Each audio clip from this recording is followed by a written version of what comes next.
দেখুন, আমার রাজনৈতিক কর্মসূচি ছিল এখানে দুটো। একটি হয়েছে আমি এখানে প্রশাসনিক সভা করলাম, যেহেতু আমি এসেছি। আর আমার রেজিনগরে আরেকটি আমাদের ওয়ার্কার্স মিটিং আছে, আমাকে যেতে হবে। তার মধ্যে এখানে একটি রিভিউ মিটিং হলো। এখানে আমাদের বিডিও, এসডিও, এডিএমরা ছিলেন, আর পুলিশের পুরোটা ছিলেন, ওসিআইসিরা, আর অ্যাডিশনাল এসপি, এসডিপিওরা।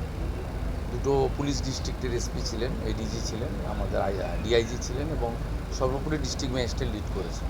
আমাদের দুজন মিনিস্টার, একজন মিনিস্টার একটু আউট অফ ডিস্ট্রিক্ট রয়েছে, আউট অফ স্টেট রয়েছে, আর ক্যাবিনেট মিনিস্টার ছিলেন। আর আমার সাথী কয়েকজন যারা আগের মিটিংয়ে ছিল তারা এসেছিল। মূলত আমরা এই জেলাতে ডেভেলপমেন্টের বিভিন্ন স্কিম রিভিউ করলাম, এবং বেশ কিছু জিনিস তাদেরকে বললাম। এই 2 মাস খুব একটা বেশি সময় নয়, এর মধ্যে আমরা গঙ্গা ভাঙন নিয়ে মালদা এবং মুর্শিদাবাদের জন্য 3,600 কোটি টাকার একটা প্রপোজাল, যার 50% দেবে ভারত সরকার, 50% দেবে রাজ্য সরকার, প্রপোজাল পাঠিয়েছে। যার মধ্যে ফারাক্কা থেকে একদম ভগবানগোলা, লালগোলা এই স্ট্রেচে মুর্শিদাবাদই ম্যাক্সিমাম রয়েছে। 2,500 কোটি টাকা মুর্শিদাবাদের জন্য পার্মানেন্ট সলিউশন হয়ে যাবে। এটা একটা আমরা বড় জিনিস দিয়েছি। সেকেন্ড থিং হচ্ছে 15 লক্ষ এখানে অন্নপূর্ণা যোজনা অ্যাপ্লাই করেছিলেন। 12 লক্ষ মহিলা 1 জুলাই তারা অন্নপূর্ণা যোজনার বেনিফিট পেয়েছে। আমি এখানে অ্যাডমিনিস্ট্রেশনকে, ডিস্ট্রিক্ট ম্যাজিস্ট্রেটকে এনকারেজ করতে বলেছি যে পরিযায়ী শ্রমিকদেরকে ফিরিয়ে আনুন। বিকশিত ভারত রামজির 100 দিনের কাজ এবং অন্যান্য যে সোশ্যাল বেনিফিটগুলো রয়েছে, তার সঙ্গে আয়ুষ্মান ভারতের 5 লাখ টাকা পর্যন্ত ফ্রি চিকিৎসা, এর সঙ্গে নির্মাণ কর্মী থেকে শুরু করে বিড়ি শ্রমিকদের জন্য ভারত সরকার, পশ্চিমবঙ্গ সরকারের লেবার ডিপার্টমেন্টের যে প্রজেক্ট, সব মিলিয়ে আমরা হিসাব করে দেখেছি একটা পরিবার 15,000 টাকা মাসে বিভিন্ন স্কিম থেকে, পিএম কিষাণ সম্মান নিধি বলুন, কৃষক বন্ধু বলুন, অন্নপূর্ণা যোজনা বলুন, বার্ধক্য ভাতাও 500 টাকা বাড়ানো হচ্ছে, 125 দিনের কাজের ক্ষেত্রে unskill 300, semi skill 450, high skill 600, সব মিলিয়ে একটা পরিবার 15-18 হাজার টাকা প্রান্তিক পরিবার তারা পেতে পারেন। সঙ্গে প্রধানমন্ত্রী অন্ন সুরক্ষা যোজনার রেশন, আর আয়ুষ্মান ভারতের ফ্রি হেলথ সার্ভিস। এই বিষয়গুলো আমরা এখানে বলেছি। এখানে ব্যাপক দুর্নীতি হয়েছে। আমি এডিএম জেলা পরিষদকে বলেছিলাম যে যে কাজগুলো করেছে জেলা পরিষদ, তার যে ওয়ার্ক অর্ডার দিয়েছেন, টেন্ডার করেছেন, সেক্ষেত্রে আপনি যদি ঠিকঠাক মতো তদন্ত করেন, দেখবেন তাদের যে ক্রেডেন্সিয়ালগুলো দেওয়া হয়েছে অধিকাংশই জাল।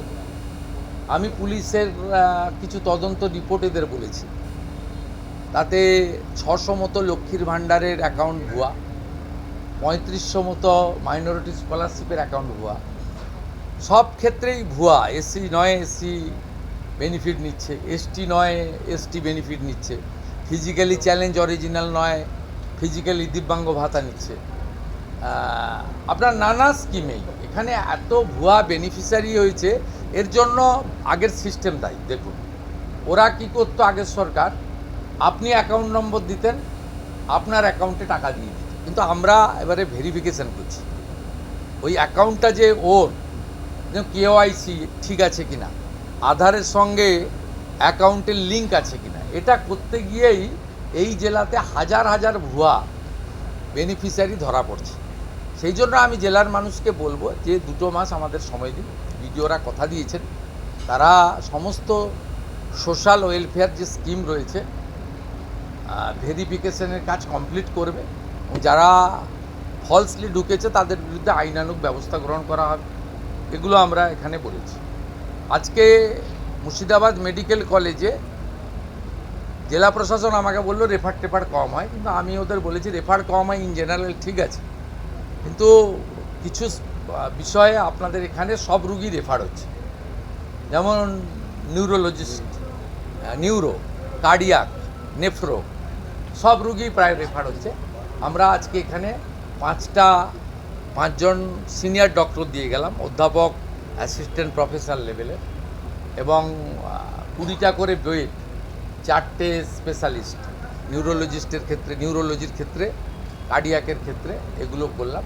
এছাড়াও ক্যাথ ল্যাব, আপনার ডায়ালিসিসের আরও 2টো ইউনিট বাড়ানো, খুব চাপ হচ্ছে। এগুলো মুর্শিদাবাদ মেডিকেল কলেজের জন্য কিছু কিছু এখানে আমরা আজকে বলে গেলাম। ওভারঅল আমার বিশ্বাস আগামী 2-3 মাসের মধ্যে মুর্শিদাবাদ জেলা একটা উন্নয়নের নতুন শক্তি পাবে। এখানকার ডিস্ট্রিক্ট ম্যাজিস্ট্রেট এবং তার টিম ভেরি কম্পিটেন্ট, এতদিন কাজ করতে দেওয়া হতো না, ভয়ে থাকতো, চাপে থাকতো। আমরা বলেছি চাপমুক্ত হয়ে কাজ করব। পুলিশকে বলেছি বর্ডার এলাকায় অবৈধ অনুপ্রবেশকারীদের ক্ষেত্রে কোনো ক্ষমা ঘৃণার বিষয় নেই। মাত্র 69 জনকে এখনও আপনারা বর্ডার পার করিয়েছেন, যেখানে রাজ্যে কয়েক হাজার, এটা খুব ছোট সংখ্যা। বিএসএফের সঙ্গে কোঅর্ডিনেশন বাড়ান। এত যে সামাজিক অবক্ষয় ঘটছে এর পিছনে ড্রাগ, অবৈধ মদের দোকান, নারকোটিক্স বাংলাদেশ থেকে বর্ডারে আসছে যাচ্ছে, এক্ষেত্রে আপনারা র্যান্ডাম করুন। আমি এডিএম এলআরকে থ্যাঙ্কস জানাবো। এখানে লং পেন্ডিং যে ইস্যু ছিল, 368 একর জমি বিএসএফকে দেওয়ার কথা ছিল, 338 একর জমি অলরেডি হ্যান্ড ওভার করেছেন under the guidance of the district magistrate. ADM LR এটা করতে পেরেছেন। এটা অন্য জেলার তুলনায় এখানে খুব ভালো ইমপ্রুভমেন্ট হয়েছে। এনারাও বুঝে গেছেন সরকার কি চাইছেন, সরকার কি বলছেন, এটা আমরা বলেছি।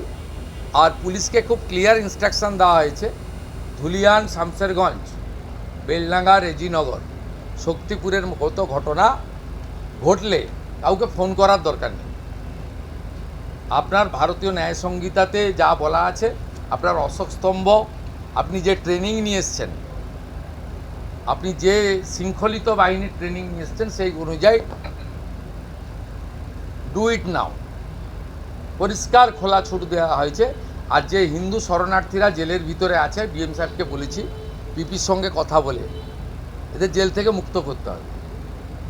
নানা বিষয়ে আলোচনা হয়েছে। কিরিটেশ্বরী মন্দির আমাদের তীর্থ সার্কিটের মধ্যে পড়েছে, আমরা যে নতুন তীর্থ সার্কিট ঘোষণা করেছি, সেই তার মধ্যে এখানে নানা কথা হয়েছে, আলোচনা হয়েছে। এবং মুর্শিদাবাদ জেলায় সার্বিক ডেভেলপমেন্ট আমরা করব। ল অ্যান্ড অর্ডার ঠিকঠাক থাকবে।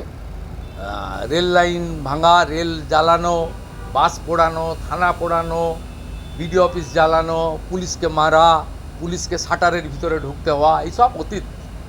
আর এখন থেকে এগুলো হবে না।